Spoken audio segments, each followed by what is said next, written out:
I'm curious as to what happens or what one should do if their HRV is reduced for maybe 3 or 4 or more days in a row. Absolutely. The next question that I'm going to ask is, again, am I in that adaptation phase? If so, I'm going to still ignore it, just like I did if it was a single bad day. But I'm going to start watching it very carefully. I may actually now introduce some other tests. So I may use a performance test. We may look at something else, maybe ask questions, maybe have some communication either with myself or somebody else. So I'm going to start paying more attention, but I'm still really not going to take much action until that crosses more than 7 days of consistent problems. If it does do that, or we're in a peaking phase, then I'm going to go to another set of solutions that are truly going to pull me out of the hole rather than just be those acute state shifters. These are more what I call chronic state shifters. Now, some of these are actually very similar to the ones we've used before. For example, thermal stress. So I can promise you, if your recovery score is in the tanks and you walk outside and you jump in your 35-degree water and you get back out, what's going to happen is your HRV score immediately afterwards, I'm talking within seconds, is going to be significantly compromised. Right? In other words, think about that. Remember, a low HRV means a high sympathetic. I promise you, cold water will put you in a high sympathetic drive. However, and we've tested this pretty extensively, looking at HRV 0, 15, 30, 60, 90, all the way up to 180 minutes post. And on average, you will see your HRV score continue to rise after that. And so, well, you'll have this immediate sympathetic response. You will immediately then respond, about 30 minutes on most people.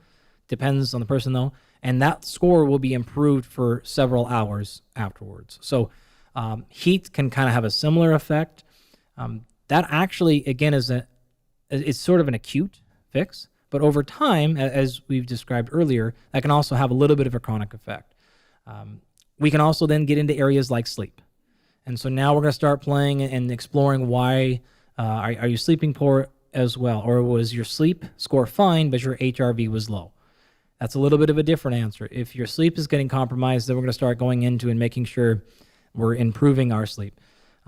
In terms of like brain stuff, instead of maybe playing a game or having music or some of those other tricks, those aren't going to really have a chronic effect. But you can do things like work on social connection. That's actually been shown to improve recovery over time. You can do things like journaling or meditation, and those have an acute effect as well as a chronic effect. So again, if you go journal right now, you probably feel better, but also we know that over time that will gradually improve things. So adaptogens and things like that also can have a chronic effect. So can things like electrolytes or food or hydration if those things were off. So we're going to go to a whole number of areas, but those are the primary ones. Outstanding of all that, of course, it may be simply a time to go back and reassess our training program, if that's truly the case. So that's where we're at. If so, we're probably going to either completely remove training or drop it to like 50% or so until we start rebounding back to baseline. And that's generally the numbers we use. For many people who are not training for a competitive sport, and maybe aren't pushing themselves really hard. Maybe they consider themselves somebody who exercises in order to maintain health and aesthetics and longevity, et cetera. And they never really finish any workout completely exhausted. They're sleeping okay. Their appetite's okay. Can we assume that they are recovering well? Or maybe they're not creating enough of a adaptation response, like there's no progressive overreaching, and so there's really no stimulus for recovery. What I'm saying here is on the face of it, I think is obvious, right? If you don't train hard, there's nothing to recover from. What I'm really saying is the ability to recover itself something that we need to train? In other words, can we get better at recovering? And the analogy here would be something like focus. In order to perform work of any kind, but certainly mental work and physical work, we need to be able to focus. the ability to focus is the reflection of a bunch of neural circuits and chemicals and hormones, et cetera. But we know roughly what those are. And we know that if you are poor at focusing, for every small bit of time that you can focus a little bit longer, even if it's a matter of seconds, those circuits themselves get better at focusing, and so on and so forth.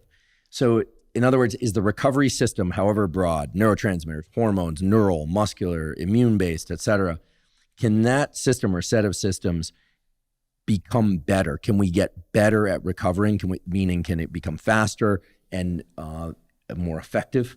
Can we think of the recovery system as kind of a blade that gets sharper by engaging recovery? Because if so, then there's strong reason for people who are not pushing really hard to push at least a little bit harder than is comfortable for them every once in a while to make sure that that system doesn't start to slide back. Remember, physiology is listening to everything you do, and it is always responding. So the analogy that I will meet your analogy with that I use here is the bowling alley. So you've probably been bowling before, and you've used the bumper lanes, right? The bumper lanes. I've gone bowling before, and I've spent time in the gutter, and I've spent time on the pins. Okay. So it's been a while. We used to have a bowling alley in the town where I went to, and it was fun. We used to slide around on those shoes, and all the kids would hang out there. And I feel like, do they still have bowling alleys? I don't even know. It feels like something that may have gone the way of the mid 2000s. I don't care if no one bowls anymore. You're not going to ruin my good analogy. Okay, well, what my intent wasn't to ruin your analogy. Okay, tell us about bowling. All the bowlers are going to come after me with bowling balls or something. Right, you're going to get blasted with all the stats on elevations. Don't hurt me. Sorry, though. Cool. So if one were to go bowling and they didn't want to put their ball in the gutter, yeah, you could put these little bumpers in those lanes, all right? And these little foam pads that go in the gutter that if your ball is going towards the gutter, it hits those and bounces off and goes back in the lane, right?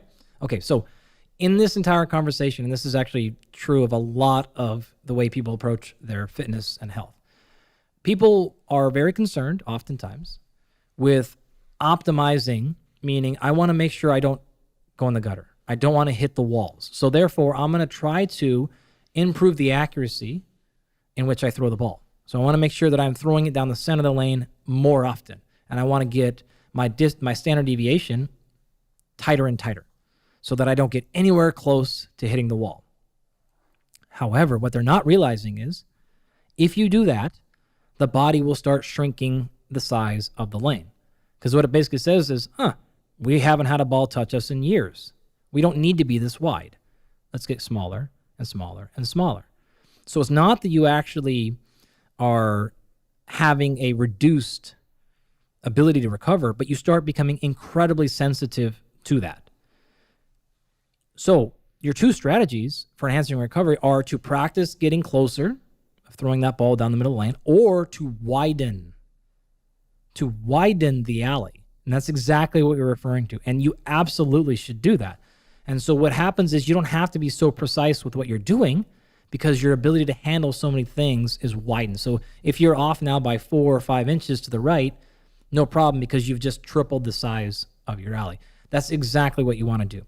So paying attention to two things. Number one is getting better at accuracy, maybe staying really tight with your progressions, using nutrition and sleep to optimize your recovery, and push your resilience is what we call this. In fact, there's actually a biological way to measure resilience. We do that in all of our folks.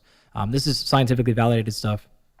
I didn't just make it up. You can actually measure resilience. And there's more and more coming out on this, but that's exactly what that term means. So how well can you handle and bang things off the threshold? So when you see a reduction in, say, 10% of your HRV today, for you, that may make you feel terrible.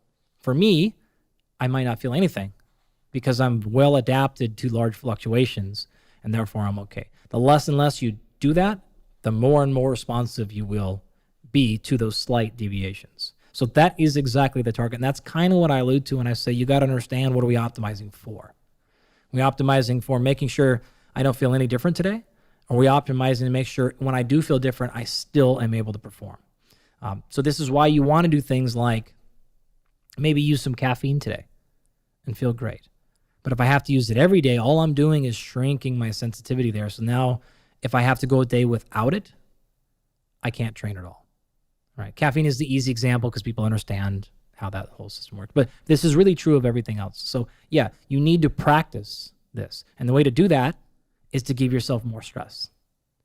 To continue to bring in the stress from nutrition, from training, from breath work. You mentioned earlier about focus. The exact same thing, right? It's not just about getting better right now. It's about training a system. And you can clearly train that, right? We will often say breath work is a practice. That's exactly what we're talking about, right? So you're practicing getting better at these things. You're practicing returning your focus. You're practicing recovering. And quite literally, physiologically, you can upregulate, whether we're talking enzymes, whether we're talking about regulators, these will be upregulated so then the next time that insult comes in, it's not as damaging. So yeah, absolutely you can, and you should strive for that.